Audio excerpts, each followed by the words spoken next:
Bonjour, nous remettons aujourd'hui un trophée qui, j'en suis sûr, va vous toucher. Il concerne l'innovation, biotechnologie, technologie médicale et santé.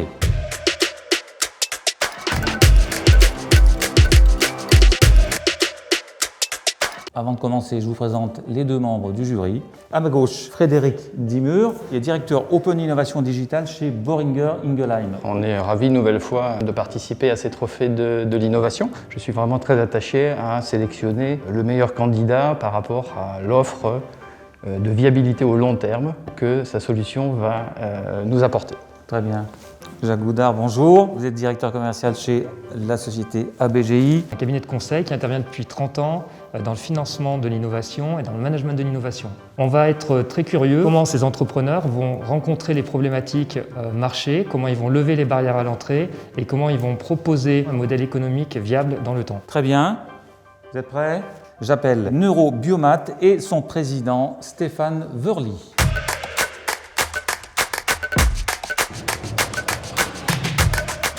Bonjour monsieur. Bonjour, Vous connaissez la règle du jeu, vous avez 2 minutes, on vous laisse vous exprimer. je suis Stéphane Wörli, je suis docteur en médecine et en neurosciences, spécialisé dans le domaine des biomatériaux et de l'ingénierie tissulaire du système nerveux. Ils sont plus de 2 millions dans le monde de blessés médulaires. Leur handicap provient d'une lésion de la moelle épinière qui vient endommager le câblage nerveux responsable de la transmission de l'influx nerveux. Conséquence, paralysie motrice, perte de sensibilité, troubles sphinctériens. Un constat, il n'y a pas de solution à l'heure actuelle pour restaurer ces fonctions neurologiques. Neurobiomat fait le défi et propose aujourd'hui une solution innovante qui consiste, 1. à restaurer le câblage des fibres nerveuses sectionnées, 2. rétablir l'influx nerveux, étape essentielle pour redonner sensibilité, mobilité, mais de façon durable. C'est après de nombreuses années de recherche que j'ai développé et mis au point cette biotechnologie de neurorestauration qui consiste à greffer au niveau de la lésion de la moelle épinière un dispositif constitué de polymères synthétiques. Ce dispositif s'appelle SpinRep. SpinRep, grâce à sa structure ultra poreuse, va servir de structure mère ou de pont de croissance dans le guidage et l'orientation des fibres nerveuses en croissance et leur reconnexion au niveau même de la lésion. Cette biotechnologie a été testée dans des essais précliniques avec succès. Les animaux blessés médulaires ont pu remarcher. SpinRep sera vendu aux cliniques et aux hôpitaux qui disposent du plateau technique nécessaire pour l'implantation par le biais de réseaux de distributeurs nationaux.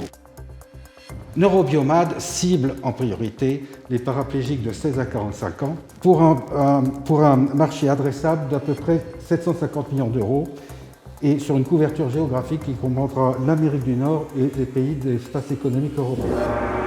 Désolé, la règle du jeu est dure. Mais tout va bien, il me restait une phrase. Frédéric, ça vous inspire quoi? Déjà, vous répondez forcément à un problème de santé majeur, donc déjà en cela bravo. J'aimerais en savoir un tout petit peu plus sur comment ça marche. On inflige une micro-lésion aiguë. Et là, on redéclenche les phénomènes de régénération comme naturels. Et là, on implante dans la cavité cette matrice. Du coup, les fibres nerveuses qui reprennent la croissance peuvent être guidées, vous comprenez, ensemble. Nous, on avait fait ça avec les animaux, ils ont pu remarcher après 9 mois. Je ne suis pas un technicien.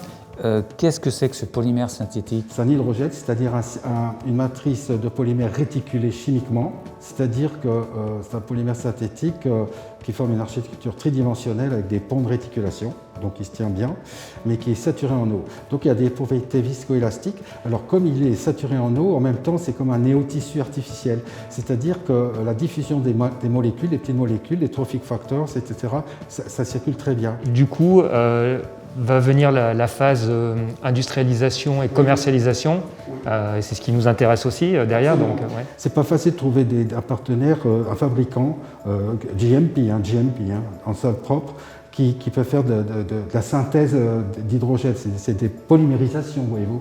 Donc on externalise. Donc on a trouvé notre fabricant, il est à Bordeaux. Et en plus, on a aussi, là j'ai signé un temps de confidentialité avec différents instituts de l'Université de Bordeaux en chimie des macromolécules.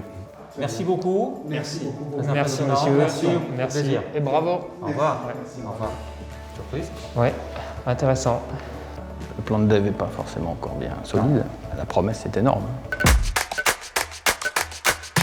Les pitchs, j'ai l'habitude d'en faire puisqu'on est en levée de fonds. Il faut quand même avoir les idées bien construites pour pouvoir pitcher. J'ai tout dit à 90%, donc sans doute le travail du jury ne va pas être facile à délibérer parce que c'est quand même des projets de haut niveau.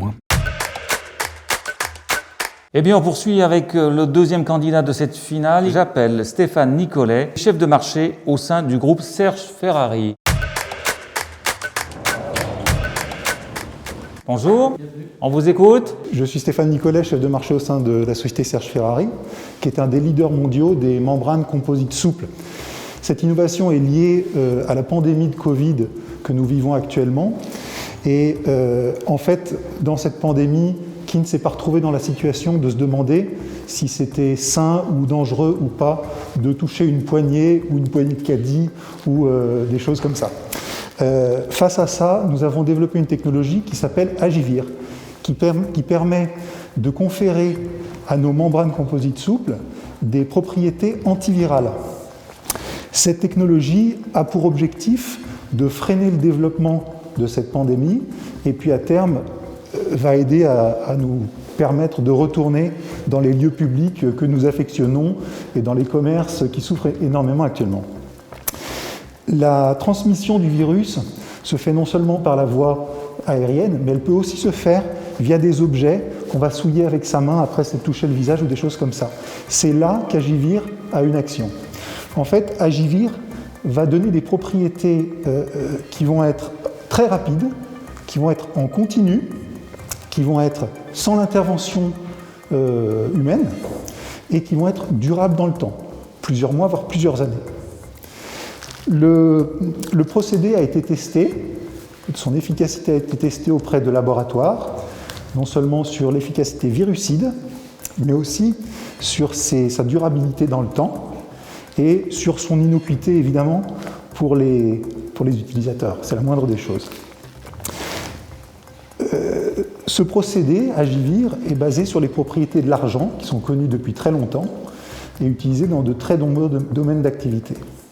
On peut appliquer cette technologie à un très grand nombre de membranes qui vont avoir des propriétés variées, qui vont permettre d'être utilisées en mobilier.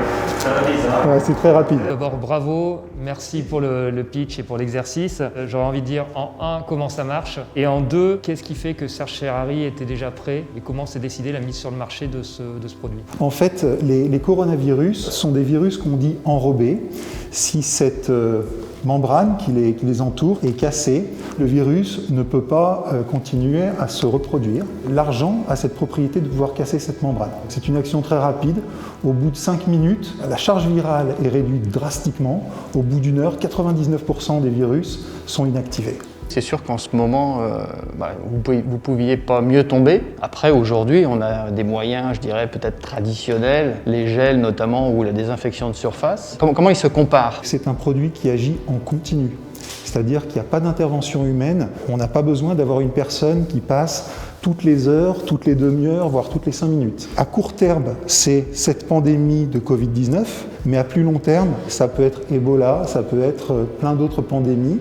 Votre première action commerciale, elle est sur quel secteur? Ça va être les CHR, le paramédical, les petits commerces, donc les entreprises, et puis aussi tout ce qui est mobilier médical. J'ai pas du tout l'habitude de cet exercice. C'est assez stressant. Bon, j'avais essayé de me préparer, bien sûr, mais c'était juste un tout petit peu trop long. Je pense qu'on a nos chances. Troisième candidat, c'est Thierry Bosque qui vient nous présenter l'innovation de Clinatech. Bonjour à tous, je suis venu les mains vides, je vous ai amené un petit cadeau et je le pose là pour l'instant et on y verra, on y viendra. Allez, vous avez 2 minutes Thierry. Allez-y. Je suis là pour accompagner, comme vous, un grand mouvement qui est une révolution dans le monde de la santé, qui est la révolution technologique, qui est en train de s'installer partout. Et nous avons construit Clinatech, qui est une structure unique, dotée d'un bloc opératoire et sur un centre de recherche, dans lequel nous avons des médecins qui viennent identifier des besoins patients que les technologues sont là, et les technologues sont là pour les résoudre. Donc on rassemble au même moment, au même endroit, toutes les compétences scientifiques et techniques et médicales pour faire en sorte de pouvoir résoudre un besoin patient identifié par un médecin. Voilà. Et on va de l'identification à l'essai clinique puisqu'on a un bloc opératoire. Le premier programme qu'on a eu, qui est un programme ambitieux, qui est un programme qui s'appelle le BCI, c'est la volonté de vouloir refaire marcher un patient tétraplégique avec un exosquelette animé par sa propre pensée. Et c'est un projet que nous avons depuis maintenant 5-6 ans, qui a fonctionné, qui a réussi. Et nous l'avons choisi parce qu'il était très symbolique de la technologie, puisqu'il mobilise un grand nombre de technologies au bénéfice d'un patient. Et on s'est retrouvé avec cette réussite, une première mondiale, c'est-à-dire que pour la première fois au monde, un patient peut imaginer un mouvement, et ce mouvement est capté par un implant, il est numérisé, et il est envoyé en wireless vers un exosquelette qui, lui, va s'animer. Donc aujourd'hui, on a réussi cette première mondiale et on veut aller beaucoup plus loin. Ça veut dire que ce n'est pas tout de faire un objet de laboratoire qui soit ambitieux, mais il faut aussi qu'il aille au patient dans son domicile. Et aujourd'hui, on lance un grand programme qui s'appelle Autonomisation du patient à domicile, avec la volonté de faire une main exosquelettique commandée par la pensée, la volonté de lui donner les moyens d'aller capter quelque chose, d'aller le serrer, d'aller ouvrir une porte, d'aller prendre quelque chose et de le rendre relativement autonome à son domicile. Et déjà, les patients que nous avons dans notre protocole sont déjà en train de nous parler du travail, ce qui nous motive beaucoup, puisqu'on a l'impression que demain, par la volonté, par la pensée, on pourra sans doute retravailler, alors qu'aujourd'hui, la vie d'un tétraplégique, c'est une vie qui est écrite pendant 40 ans sur un lit. Voilà. Merci pour les 2 minutes. On va peut-être commencer par ça, parce que il faut que vous nous expliquiez un petit peu comment ça marche, quoi. Ah bah ça, effectivement. On part du principe que si vous bougez le bras droit, sur la surface de votre cortex gauche, vous allez avoir une onde électromagnétique qui va s'allumer. Si vous avez une blessure médulaire, si vous avez une rupture de la moelle épinière, et que vous pensez que vous bougez le bras droit, vous avez la même lumière qui s'applique, la même onde électromagnétique qui s'installe sur votre cortex gauche. Et donc on pose des implants qui vont aller capter l'onde électromagnétique d'intention de mouvement et qui vont ensuite transformer cette onde électromagnétique en la numérisant et en l'émettant en wireless avec des petites antennes qui sont autour vers un ordinateur qui va animer l'exosquelette qui porte le patient. Encore combien de temps avant que le matin, quelqu'un ait dans sa penderie son exosquelette léger, qu'il le mette et puis qu'il puisse aller vivre quasiment normalement ? Alors aujourd'hui, ce que je veux dire, c'est qu'on a fait un objet de laboratoire. Dans les 4 ans qui viennent, on se donne comme objectif d'augmenter la puissance de la commande mentale et de faire en sorte qu'on puisse capter des intentions de mouvement liées à l'appréhension, limiter l'impact visuel et technique de cet exosquelette. Ça pèse combien un exosquelette ? Ça pèse 50 kg, mais comme ça porte la personne, c'est pas un problème de poids. Ça a été implanté, donc j'ai eu combien de patients ? J'ai 3 patients, et donc ils viennent s'entraîner à Clinatec à peu près la moitié de leur temps. Thierry Bosc, merci, bravo. Je vous en prie. On a vu nos 3 finalistes, et là il va falloir choisir. C'est un moment qui n'est pas très simple, ça nous oblige aussi à travailler nos messages, à sortir de nos laboratoires, et c'est extrêmement important. J'espère que le meilleur gagnera, et puis on verra comment ça va se passer. On a vraiment été épatés par ce qu'on a entendu cet après-midi. En fait, je suis tiraillé entre les sociétés qui apportent effectivement une innovation et une rupture, et on en a vu, et des sociétés qui ont réellement une capacité à les mettre sur le marché et qui tout de suite ont un impact économique. De temps en temps, dans des trophées comme celui-ci, on a tendance à faire gagner des gens qui sont en rupture parce que c'est un peu facile et qu'on met sur le côté les entreprises qui sont des industriels et qui ont de l'innovation et qui ont tout de suite cet aspect économique. Peut-être j'ai une vision un tout petit peu plus tranchée. Moi, c'est clairement Neurobiomat, je le trouve plus incrémental quand même que les 2 autres qui sont très en rupture. Clairement, l'avantage patient va être énorme. Clinatec, l'exosquelette dont il est question, il fonctionne déjà, il fonctionne depuis 3 ans. Là, On est quand même encore sur de l'expérimental. C'est 2 manières différentes d'aborder. Okay. C'est sûr que c'est plus difficile de mettre un je pense qu'on ne va pas se départager. Je ne vais pas vous mettre en colère. Pour moi, c'est Clinatec. Pour l'environnement économique et le développement économique que ça peut représenter. Mon premier point était économique et court-termiste et donc aurait été sur Serge Ferrari. Effectivement, leur solution fonctionne déjà bien et leur innovation est actée et a été reconnue déjà en tant que telle, donc je vais plutôt partir du coup sur Neurobiomat. Ma conviction du départ n'a pas été ébranlée, je reste sur Neurobiomat. Je trouve qu'il répond de la meilleure des façons, même si c'est sûr qu'il reste encore beaucoup de chemin, notamment sur la partie économique. Le jury s'est prononcé. Avec 6 points, Neurobiomat a pris l'avantage. Clinatec suit avec 3 points. Les 10 points attribués sur le dossier par les autres jurés vont donc être décisifs pour décider du vainqueur. Ça a été un vrai plaisir de vous écouter. Ça a été un grand moment pour nous, hein. Ouais. Ça a été un grand moment partagé. On a eu du mal à vous départager. Mais le jury a dû trancher et il a tranché. Le nom du lauréat est dans cette enveloppe. Frédéric, c'est à vous. Merci. Je ne veux pas vous faire patienter trop longtemps, bien sûr. Donc, vraiment compliqué pour nous. Néanmoins, nous avons réussi à dégager donc, le gagnant de ces trophées d'innovation catégorie biotechnologie et technologie médicale, qui est pour cette année Neurobiomat.